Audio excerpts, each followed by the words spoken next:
কেমন আছেন আপনারা সবাই? আশা করি খুব ভালো আছেন। চলে এসেছি আপনাদের সাথে একটা ছোট্ট নতুন ব্লগ নিয়ে। বছরের প্রথমেই ঘুরতে চলে গেছিলাম বাড়ির সবাই মিলে। মা, বাবা, দিদি, দাদা, জামাইবাবু, বৌদিরা সবাই মিলে। কোথায় ঘুরতে গেছিলাম সেটা এই ব্লগটায় সাথে থাকলেই বুঝতে পারবেন দেখলে। তো আমরা চলে গেছিলাম বছরের প্রথমেই মায়াপুরে ঘুরতে।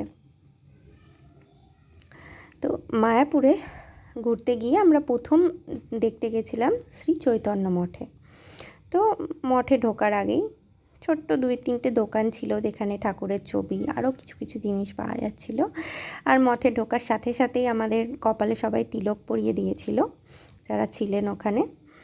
তো ওই যে আমার মেয়েকে দেখুন, দিদার হাত ধরে মানে হাঁটছে না, সে দৌড়াতে দৌড়াতে যাচ্ছে, এত খুশি তার। আর এখানে দাঁড়িয়ে দিদার সাথে একটু ছবি তুলছিল সে। তো এই মঠটার চারিদিকটা একটু ঘুরে দেখছিলাম। তো এই মঠের আরেক নাম হলো শ্রীবাস অঙ্গন। মঠের সামনে দেখুন কত সুন্দর ফুল গাছের বাগান, শীতকালীন ফুল গাছ, গাঁদা ফুল গাছ, গোলাপ ফুল গাছ।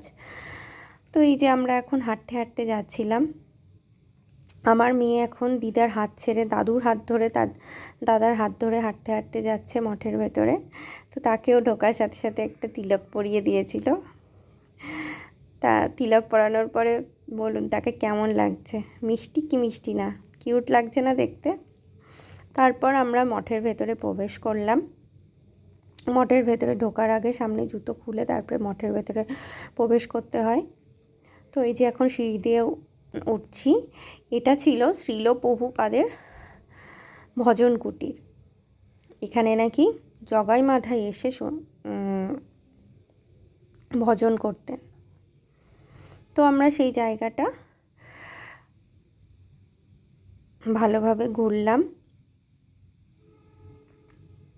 কিছুক্ষণ ঘুরে টুরে তারপরে আমরা সেখান থেকে বেরিয়ে চলে গেলাম মেন যেটা মন্দিরে ইস্কনের মায়াপুরে, সেখানে যাওয়ার জন্য টোটোয় উঠে পড়েছিলাম। তো আমরা এখন টোটো করে যাচ্ছি সেই মেন মন্দিরে যাওয়ার জন্য।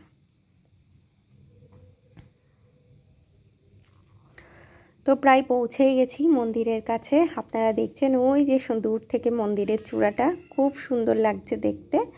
তো মন্দিরের ভেতরে প্রবেশ করে যে সুন্দর বসার জায়গা ছিল, ফুলের বাগান ছিল, সেখানে বসেছিলাম কিছুক্ষণ এই ঝর্ণাটার পাশেই।